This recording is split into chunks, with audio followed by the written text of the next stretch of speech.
السلام علیکم، welcome to my YouTube channel knowledge of Islam. آج کا ہمارا موضوع حضرت محمد صلی اللہ علیہ وسلم اور یتیم بچے کے بارے میں ہے۔ تو اس سے پہلے ہمارے چینل کو سبسکرائب کر کے بیل آئیکن کو دبا دیجئے تاکہ ہماری آنے والی مزید ویڈیو آپ تک پہنچ سکے، اور ہماری ویڈیو کو لائک اور شیئر ضرور کیجئے۔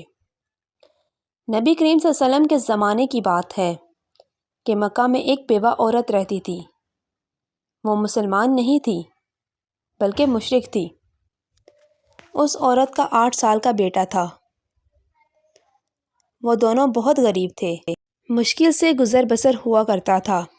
ایک روز ماں گھر آئی تو بچے نے ماں کے قریب آ کے سوال کیا کہ ماں، میں نے دیکھا ہے کہ آپ دوسرے بچوں کی ماں کی طرح نہیں ہو۔ ان کے پاس نئے نئے کپڑے ہیں اور تمہارے پاس میلے اور پھٹے کپڑے ہیں۔ ماں نے بیٹے کی طرف نظر پھیر کر پیار سے دیکھا، اسے اپنے پاس بٹھایا اور کہنے لگی، تو میرا بیٹا اب اتنا بڑا ہو گیا ہے کہ اسے اپنی ماں کے حالات سمجھ آنے لگے ہیں۔ پھر اپنے بیٹے کو سینے سے لگایا اور روتے ہوئے کہنے لگی، بیٹا، تمہارا باپ مر چکا ہے اور تیری ماں اب بیوہ ہے اور تو یتیم، اس لیے میرے پاس پہننے کے لیے اچھے کپڑے نہیں ہیں۔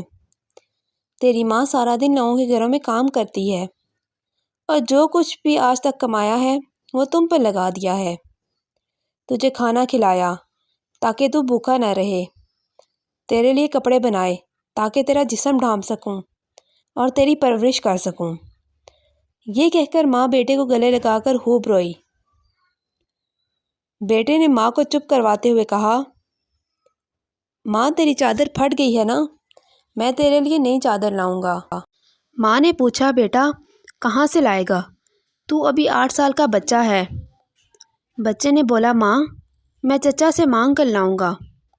ماں نے کہا، تیرے چچا نے تو تیرے باپ کی زمین پر قبضہ کر رکھا ہے، وہ تجھے چادر کہاں سے دے گا؟ بیٹا بولا، نہیں ماں، میں ضرور جاؤں گا، میں چچا سے جا کر کہوں گا میں تیرا بھتیجا ہوں، وہ مجھے دیکھ کر خوش ہوگا۔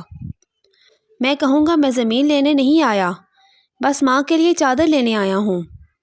ماں مسکرائی اور بولی، بیٹا تجھے پتہ بھی ہے وہ بہت دور رہتا ہے، تو 8 سال کا بچہ ہے، کیسے جائے گا؟ وہاں بچے نے اطمینان سے جواب دیتے ہوئے کہا، ماں تو فکر نہ کر، میں سب پتہ کر چکا ہوں۔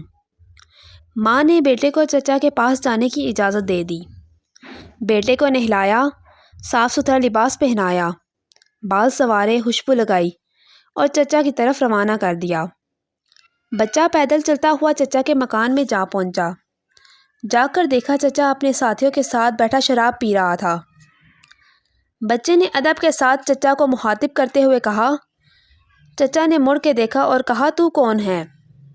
بچہ بولا، میں آپ کا بھتیجا، میں آپ سے ماں کے لیے چادر لینے آیا ہوں۔ چچا کے سامنے اس کا 8 سال کا بھتیجا کھڑا تھا، لیکن سوائے اس کے کہ چچا اس کو پیار کرتا، بلکہ اس نے بچے کو مارنا پیٹنا شروع کر دیا۔ بچاؤ بچاؤ کہہ کر وہ بچہ چیختا چلاتا رہا، اتنا مارا کہ وہ بچہ لہو لہام ہو گیا۔ صاف ستھرے کپڑے خون سے بھر گئے۔ چچا نے بھتیجے کو تھپڑ مارا، کھینچا، جھنجھوڑا اور بچہ دور جا کر گرا۔ وہ بچہ مشکل سے جان بچا کر بھاگ گیا۔ ادھر ماں کا دل بے چین ہو گیا، وہ اپنے بیٹے کی خاطر گھر سے نکل پڑی۔ یہ صرف ماں اور بیٹے کا پیار تھا۔ ابھی بیٹا ماں تک پہنچا نہیں تھا کہ ماں اس کے لیے بے چین تھی۔ بچہ روتے ہوئے گھر جا رہا تھا کہ راستے میں اسے ایک آدمی نے روکا اور پوچھا کہ یہ حال کیسے ہوا؟ بچے نے سارا ماجرا بتایا کہ میں چچا کے پاس ماں کے لیے چادر مانگنے گیا تھا اور چچا نے مجھے مارا۔ اس راہگیر نے کہا، سنو، خانہ کعبہ میں جاؤ، وہاں تمہیں محمد صلی اللہ علیہ وسلم ملیں گے، ان سے اپنی ماں کے لیے چادر مانگنا، وہ ضرور دیں گے۔ بچے نے آنسو پوچھے اور گھر کی طرف چل دیا۔ بچہ ماں کے پاس گیا تو بیٹے کو اس حالت میں دیکھ کر اس کی ماں بے حد روئی۔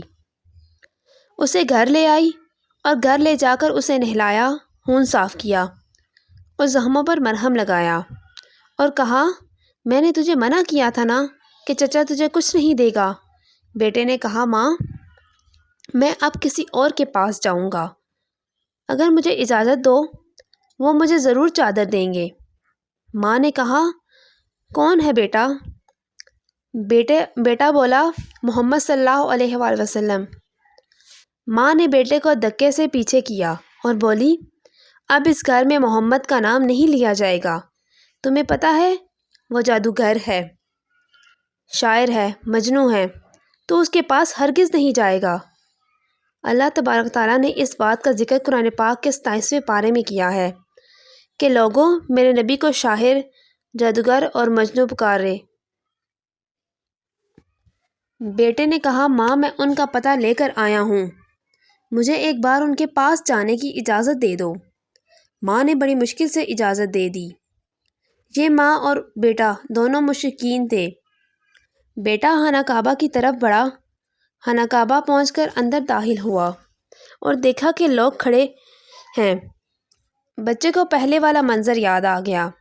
بچے کی ہمت نہ ہوئی کہ کسی سے پوچھے کہ محمد صلی اللہ علیہ وسلم کون ہیں۔ بچہ کھڑا دور سے دیکھتا رہا، پھر اس نے کعبہ کے گرد چکر لگانا شروع کر دیا۔ چلتا رہا اور دیکھتا رہا، پھر ایک شخص پر نظر پڑی تو وہ بچہ کہتا ہے کہ میں ان کو دیکھتے ہی سمجھ گیا کہ یہی محمد صلی اللہ علیہ وسلم ہیں۔ ان کے چہرے پر نور ہی نور تھا، وہ خاموشی سے نظریں جھکائے بیٹھے تھے۔ بچہ ان کے قریب گیا اور آہستہ سے کندھے پر ہاتھ رکھا اور بولا محمد صلی اللہ علیہ وسلم۔ آپ صلی اللہ علیہ وسلم نے پیچھے مڑ کے دیکھا اور کہا کون؟ بچہ ایک دم گھبرا گیا اور روتے ہوئے کہنے لگا میں ایک یتیم ہوں، میری ماں بیوہ ہے، مجھے میری ماں کے لیے چادر چاہیے۔ میں اپنے چچا کے پاس گیا تھا لیکن انہوں نے مجھے مارا اور دھکے دے کر کہا یہاں سے چلے جاؤ۔ پھر کسی نے مجھے کہا کہ محمد صلی اللہ علیہ وسلم کے پاس جاؤ، وہ تمہیں چادر ضرور دیں گے۔ نبی کریم صلی اللہ علیہ وسلم 8 سال کے بچے کے منہ سے یہ بات سن کر کھڑے ہو گئے اور اسے سینے سے لگایا اور روتے ہوئے فرمانے لگے میں بھی یتیم ہوں، میری ماں بھی بیوہ تھی، میں بھی سمجھ سکتا ہوں کہ یتیم کی زندگی گزارنا کیسا ہے۔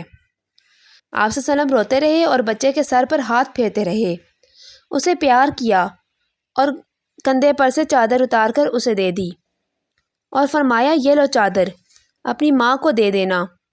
پھر فرمانے لگے بیٹا اگر اس کے بعد بھی کچھ چاہیے ہو تو میرے پاس آ جانا، میں تمہیں ضرور دوں گا۔ سبحان اللہ، اللہ تبارک تعالیٰ نے اس بچے کو اس کی ماں کے لیے دنیا کی سب سے خوبصورت چادر عطا فرمائی۔ اس واقعے سے ماں اور بیٹے کی محبت تو پتہ چلتی ہے، ساتھ ہی ساتھ ہمارے نبی کریم صلی اللہ علیہ وسلم کا حسن سلوک بھی معلوم ہوتا ہے، جو یہ نہیں پوچھتے کہ مانگنے والا مسلمان ہے یا نہیں، کلمہ پڑھتا ہے یا نہیں، بلکہ صرف انسانیت کے رشتے سے ہی اتنا پیار اور محبت کے ساتھ ملتے ہیں، اور یہی ہمارا دین بھی ہمیں سکھاتا ہے۔